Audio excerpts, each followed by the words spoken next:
Hello, everyone. My name's Karen Edwards from CoatingsCoffeeShop, and I'm here with one of our influencers, Will Lorenz. Will, welcome. Hello, Karen. Welcome. Thank you. I'm glad to be here. Yeah. So this month we're going to be talking about a topic that a lot of people don't want to talk about, right? And that is how can you prepare for unexpected financial setbacks, right? We don't want to see things go bad, but sometimes they do. And what are some tips that you might have for contractors that how they could prepare for this? Well, I think it's several fold here. No one solution is the right way to go about it. But, first of all, I would say this, you should always have a good relationship with your bank, and it's a smart idea to have some cash reserve. It's also a good idea to have a credit line that you can tap into. And then, it's always, as you look at your year, you know, Um, early in the year, you have a lot of requirements for materials, getting things going.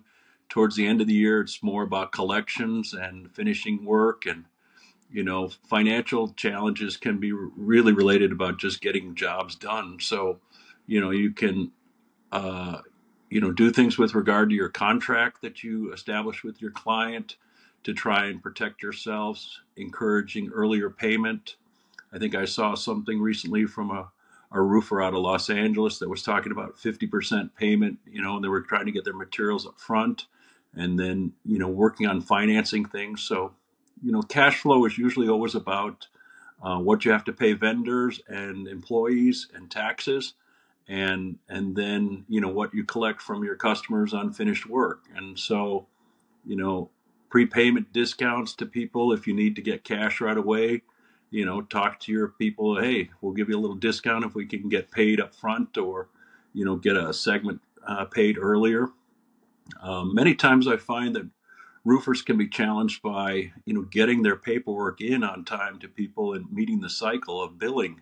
And so it's very important, if that company is a property management company, is to make sure you're in on the cycle, because it can be another 30 days before you get paid. And so, working internally in your company to get that, as a top priority will help you keep your cash flow going. Yeah, I think more so now than ever, you see companies paying 30, 45, 60, some even 90 days, and they don't care. They don't care about your cash flow, right? So I think understanding that up front is going to be one of the keys to making sure that that money comes in when you need it. Yeah, and if you sign yourself up with a great, large project, you have to have that conversation with your customers up front, spell it out on your contract when you're expected to get payments. What are the milestones you have to achieve to do that, and what are the billing cycles? And so that pre-planning, helps you from avoiding sort of emergency circumstances that can get worse because you didn't plan for it. But if you have unexpected things like a car breaks down, a truck breaks down, or your rig's down, you have to be able to look whether or not you can get some financing on that, extend the payments out, or whether or not you have something on your credit card. I mean, there's always a lot of debt that's put on credit card, unfortunately. um, but there are mechanisms with credit cards that allow you to um, extend things out for, sign up for a new credit card and they give you, A balance transfer. yeah. And then, obviously equity in your business or equity in your home. If you're a smaller enterprise, you have to rely on that sort of what you can do from your white knights, meaning your own family or friends if you need to. If you're really a bigger corporation, I think it's really about negotiating things back with your vendors. Companies like ours would prefer to have a people pay on time, but we understand challenges, and we'd rather have a conversation with people about what they can pay rather than someone saying, I can't do it, and kind of holding off from any discussion about it. A good dialogue with your vendor or your distributor can work well. I think a lot of distributors offer good terms, and they should consider having that discussion with their credit departments. if you see something that you need to address.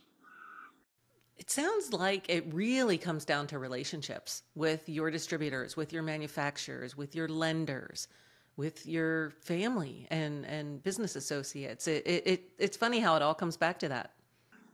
It does. And, I think, most of us are all invested in our customers long term. And so we recognize that things happen, and we're looking for solutions that get us all to the endpoints that we want. But, how we get there is, there's flexibility and there's creativity that's always an option to getting, all of us happy and continuing a long term relationship. Yeah. Well, thank you so much for sharing your insights and your thoughts. Always profound and helpful, and appreciate you being here today. Thank you very much. Good luck. We'll see you next time.